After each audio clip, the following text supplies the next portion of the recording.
O conceito de justificação está errado. Porque para Lutero, a justificação é uma questão judicial.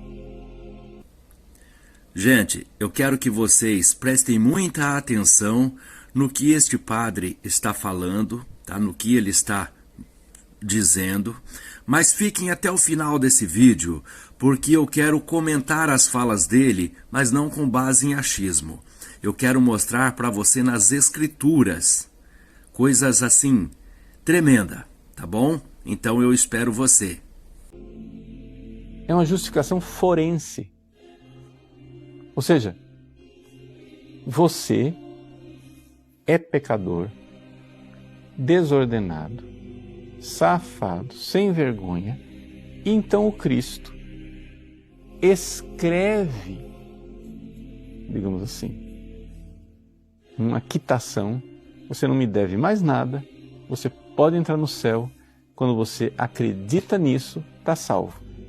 Mas eu continuo pecador, eu continuo sem vergonha, eu continuo aprontando, eu continuo egoísta. Não tem problema. Na cruz, Cristo pegou a sua dívida, pregou na cruz. Essa linguagem é a analogia de São Paulo, né? Pregou na cruz e está perdoado, de boa. Mas onde é que está o problema de Lutero? O problema de Lutero é que para ele isso é simplesmente uma coisa judicial. É uma ficção jurídica.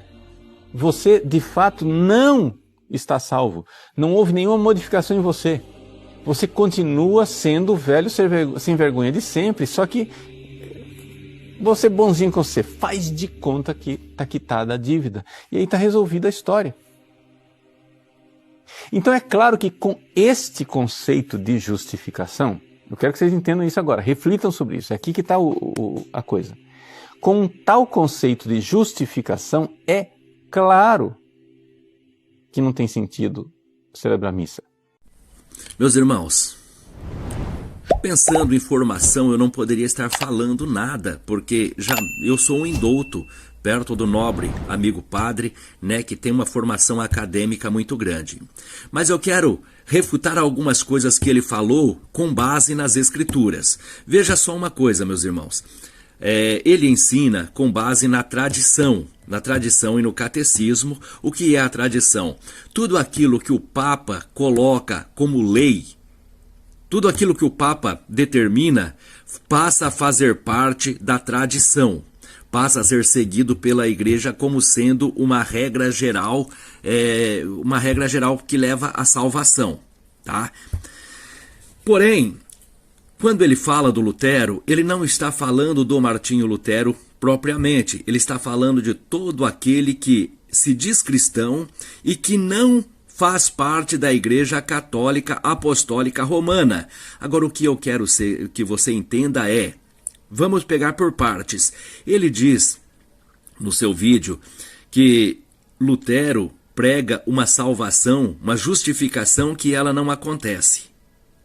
Por quê? Porque Lutero prega que basta crer naquilo que Jesus veio, é como se fosse uma questão jurídica, tá? Que basta crer naquilo que está escrito e vai ser salvo, e que as pessoas não mudam de vida, e que as pessoas continuam pecadoras, que as pessoas continuam mal. Isso não tem nada a ver com aquilo que é ensinado nas igrejas evangélicas. Eu não estou dizendo que todo mundo está certo, não, irmãos. Tem muita igreja evangélica fazendo coisa errada, ensinando coisa errada. Tem muito, tá? Mas o que é ensinado lá, primeiro, é a questão da mudança de vida. Qualquer igreja evangélica que você entrar, o ensinamento é que você tem que mudar de vida. Se você pecava, pare e não peque mais, sabe? Você tem que ter um bom testemunho. Bom testemunho o qual não é ensinado no ensinamento da Igreja Católica. Quando é que você viu a Igreja Católica pregando contra o vício? Não. Quando é que você viu a Igreja Católica pregando contra o adultério? Quando é que você viu a Igreja Católica pregando contra tais coisas? Tá? Ainda que, Por exemplo, a Igreja Católica Tradicional não aceita o divórcio, a Igreja Católica Tradicional tem uma série de coisas que eles fazem que está certíssimo, tá? Mas não há o ensinamento. Quando é que você viu a Igreja Católica pregar que as pessoas não devem beber? Quando na verdade eles vendem bebida no pátio da igreja durante as festas, inclusive para menores de idade, tá? Mas eu quero trazer para você com base nas Escrituras. Olha só, ele falou sobre a questão de acreditarmos no que está escrito. Eu quero que você abra a tua Bíblia no livro de João, capítulo 7, verso 38. O próprio Jesus lá, ele disse o seguinte: quem crê em mim, como diz a Escritura, rio de águas vivas correrão do seu ventre. O próprio Jesus mandou nós buscarmos nas Escrituras, né? Quem crer em mim, como diz a Escritura, ou seja, como está escrito de Jesus. Quem crê daquele jeito, rio de água correrão do seu ventre. Irmãos, então, aí ele diz assim, mas aí só basta crer naquilo que está ali. Irmãos, a salvação, você precisa entender, está no livro de Efésios, capítulo 2, 8 e 9. Ela diz assim, porque pela graça sois salvo. E isto não vem de vós, é um dom de Deus. Não vem das obras para que ninguém se glorie. A salvação é pela fé, não é pelas obras. A nossa salvação ela é pela fé e não é pelas obras. Então fé é crer, é por crer. Mas crer no quê? Crer naquilo que Jesus ordenou. Tá? E não é uma coisa assim, mas então as pessoas acreditam naquilo que está ali e basta. Não, irmãos. O próprio Jesus, agora eu quero que você preste atenção nisso. O próprio Jesus, depois que ele ensinou os apóstolos e mandou eles ir pregar, o que ele disse? E disse-lhes, ide por todo o mundo, pregai o evangelho a toda criatura.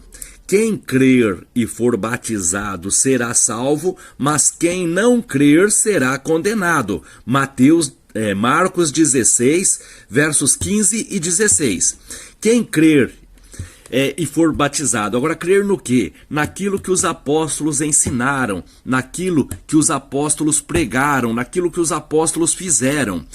Eu vou mostrar para vocês então, na primeira pregação de Pedro, quando ele foi pregando o evangelho para as criaturas, né, que estavam lá em Jerusalém, que estavam lá no dia de Pentecoste. Atos foi quando os primeiros se converteram, os primeiros irmãos, os primeiros 3.000 irmãos. Eu vou ler o texto que está no livro de Atos 2, 37 e 38.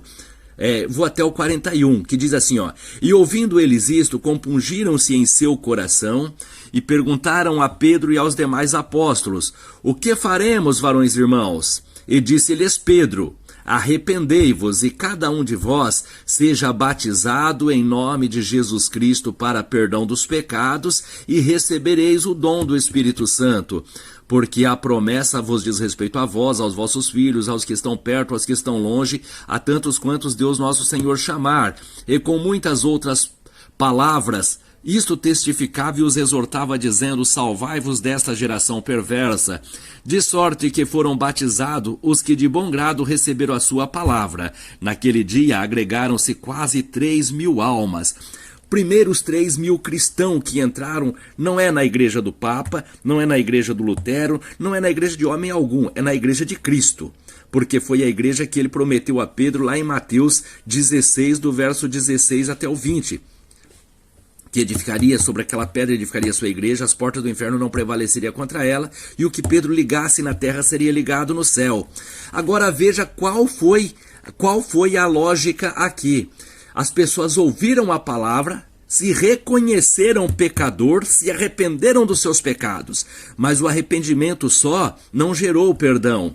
Olha o que Pedro disse, arrependei-vos e cada um de vós seja batizado em nome de Jesus Cristo para perdão dos pecados. Então ele diz que as pessoas acreditam,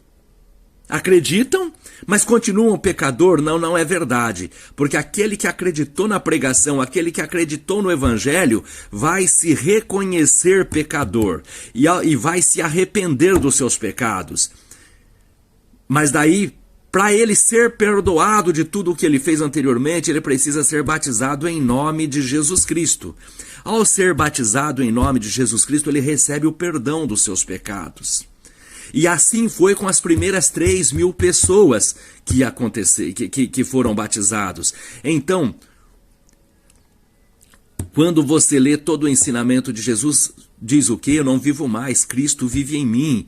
Então nós temos que abandonar o pecado, nós temos que ser uma nova criatura, nós temos que viver segundo aquilo que nós aprendemos conforme as Escrituras, porque Jesus diz que nós deveríamos crer nele como diz as Escrituras, que está lá em João 7,38, né? Mas o que está acontecendo com... só para encerrar e não ficar muito longo esse vídeo. Lá, se você abrir... eu quero mostrar esse texto aqui para o padre, porque assim, volto a te dizer, a Igreja Católica ela ensina com base na tradição, mas Jesus não mandou observar a tradição, mandou observar as Escrituras. Tá? Agora olha o que a Escritura diz, irmãos, e julguem vocês mesmo isso. 1 Timóteo 4, do 1 ao 6. Mas o Espírito expressamente diz que nos últimos tempos apostatarão alguns da fé, dando ouvidos a espíritos enganadores e a doutrinas de demônios. Veja que ele diz que nos últimos tempos pessoas iam se apostatar da fé. Apostatar quer dizer mudar, quer dizer negar, se afastar da fé. Negar a fé que receberam. Então você vê que Pedro disse que tinham que se arrepender e ser batizado em nome de Jesus Cristo para perdão dos pecados. Primeiro, como é que eu vou me arrepender? Eu tenho que ter consciência. Eu não posso ser um bebê recém-nascido. Veja que Jesus diz que aquele que crer e for batizado, não diz que aquele que for batizado e crer. Ou seja, para eu crer eu tenho que ouvir, eu tenho que entender.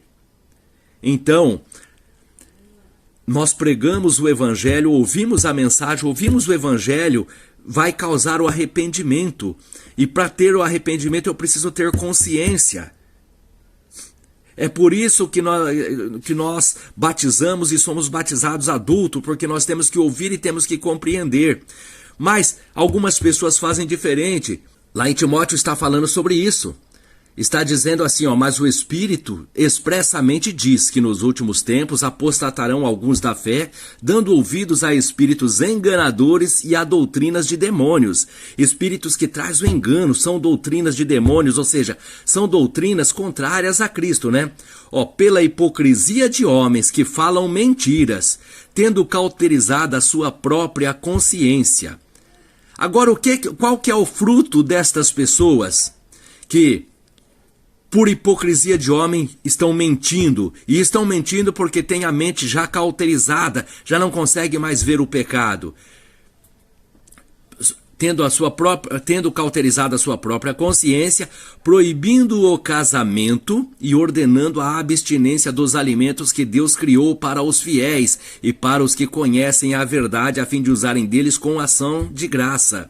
Porque toda criatura de Deus é boa e não tendo nada que rejeitar, sendo recebido com ações de graça, porque pela palavra de Deus e pela oração é santificada. Propondo essas coisas aos irmãos, será bom ministro de Jesus Cristo, criando com as palavras da fé e da boa doutrina que tem seguido. 1 Timóteo 4, do 1 ao 6. Você quer ser um bom ministro de Cristo, precisa ensinar estas coisas, mostrando que nós temos que pregar o Evangelho para as pessoas se arrepender, e aquele que se arrepender será salvo, aquele que crê será salvo, quem não crê será condenado. Aquele que ouviu o Evangelho vão se arrepender, e ao se arrepender tem que ser batizado em nome de Jesus Cristo para perdão dos pecados. E assim seremos irmãos daqueles primeiros, porque o que Pedro liga na terra está ligado no céu. Foi assim que Pedro ligou. Então, eu queria deixar claro isso. O nosso nobre amigo padre, que está aqui do lado, que acabou, tudo o que ele acabou de falar, o que eu estou te mostrando está nas Escrituras. Nós só precisamos decidir se nós vamos ficar com a tradição ou com as Escrituras. Se nós vamos ensinar o Evangelho segundo os homens ou segundo a Jesus Cristo. E se eu quero ser um bom fiel, um bom ministro de Jesus Cristo, eu tenho que ensinar tais coisas. É o que está em 1 Timóteo 4, verso 6. Que Deus abençoe a todos vocês.